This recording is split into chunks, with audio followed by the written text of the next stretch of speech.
Hi guys, I'm Ryan, and today I'll be talking about Chapter 25, Crime and Coercion. Crime and Coercion is based upon a book written by Mark Colvin in 2000, who's an associate professor of sociology at the George Mason University, and he instructs criminology. His theory explains that coercion causes criminal behavior.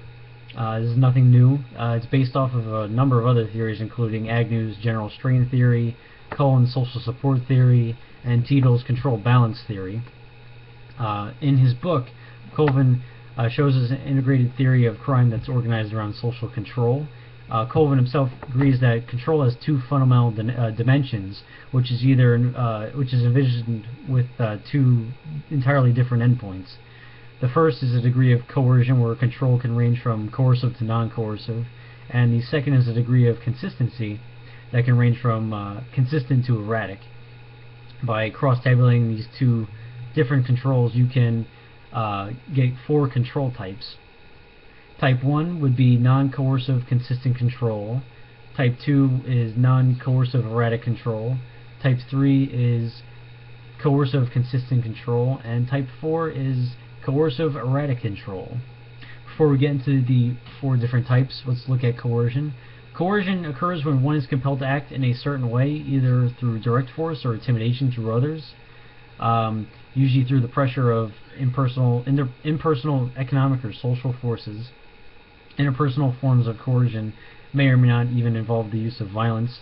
It could even just be the threat of taking something away of value, such as a person's job or any other social support that that person relies on.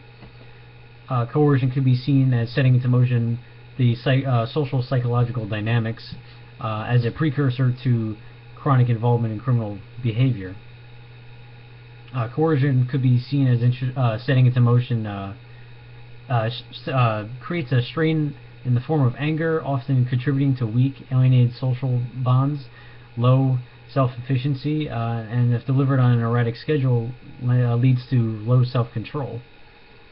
Of the four types, the types 1 and 2 non-coercive control can be characterized with consistency, firm, or even fair, and at times overly lenient, permissive, and erratic, while types 3 and 4, the coercive relations, are consistently punitive or erratically punitive.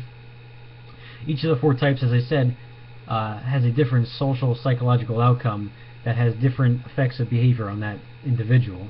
And we'll start with type 1, which is non-coercive consistent, which is low anger, high self-efficiency, strong moral social bond, no coercive modeling, perceived control balance, and a high self-control.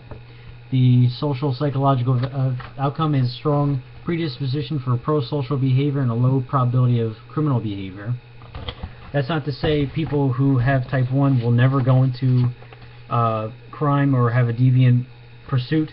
It's just the opposite. That could always happen too. People with type 1 tend to be white-collar criminals or just any other short-time offender.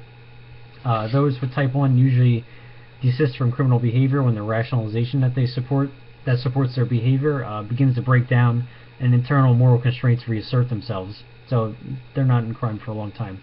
Type 2, however, the non-coercive erratic is a little different.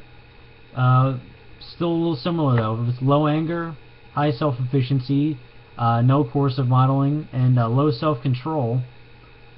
Type 2 can be described as lenient, lax, permissive, with a detached interest on the part of the controller who intervenes erratically or weakly, provides a feeble, erratic social support which usually leads to little expressive support. At best, it could be used to manipulate another person's behavior. Type 2 predisposes a person to crime and delinquency, which is usually less predatory since it's not anger-driven.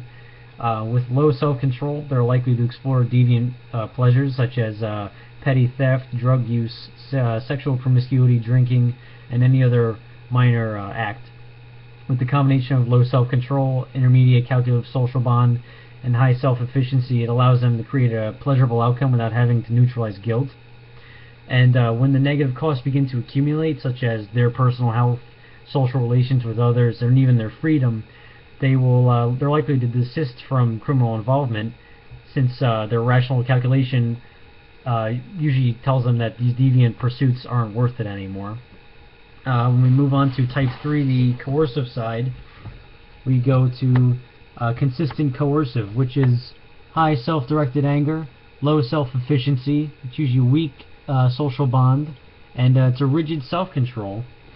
Type 3 is a little different. It provides a weak instrumental expressive social order, and this person is consistently met with punitive response when they're not complying with the rules. Behavior is rarely ignored, and rewards are rarely given with compliance. The control relation is highly external, as the person becomes fearful, submissive, depressed, even powerless. The anger is directed inward towards themselves, and it's not likely to create a predisposition for criminality because it's close monitoring, but it does happen. It can happen. Instead of crime, this style of control is more likely to produce problems related to mental illness, such as chronic depression. And the last, personal behavior, such as the pursuit of education or any other activity that involves initiative or creativity, usually is an issue and they can't do it. For type 4, the erratic coercive, considered the worst of the types. It's high other-directed anger towards other people, especially authoritarian figures, a low self-efficiency, weak social bond, and low self-control, among other things. Type 4, for the social psychological outcome, it's a predisposition for predatorial crime and strong probability of chronic criminality. Type 4, usually their social support is weak to non-existent. Control non-compliance is on an erratic basis, and it's either ignored or responded with harsh punitive measures. Type 4, the social bond is highly negative, based on the alienation and open hostility towards everyone else. Those with this control have low self-efficiency since they have little confidence in themselves. Of those with type 4, crime tends to be impulsive and has little rational thought for cost or benefit of behavior. This differs from type 2 since type 2 has a higher degree of rational calculation. And lastly, for type 4, it produces a high probability of chronic criminality. It starts at an early age and tends to just continue throughout their life of them just trying to do serious violent crimes and predatorial street crimes. Coercion. Coercive relations can appear in any number of settings, including workplaces, families, schools, among peers, and in end-state bureaucracies such as welfare and even criminal justice agencies. A person may pass through to these settings in which various control relations are experienced. These settings create an accumulated experience of coercion, and then greater is the likelihood that the person will experience anger, weak social bonding, low self-efficiency, coercive behavior modeling, and at the end, perception of control deficit. Thank you.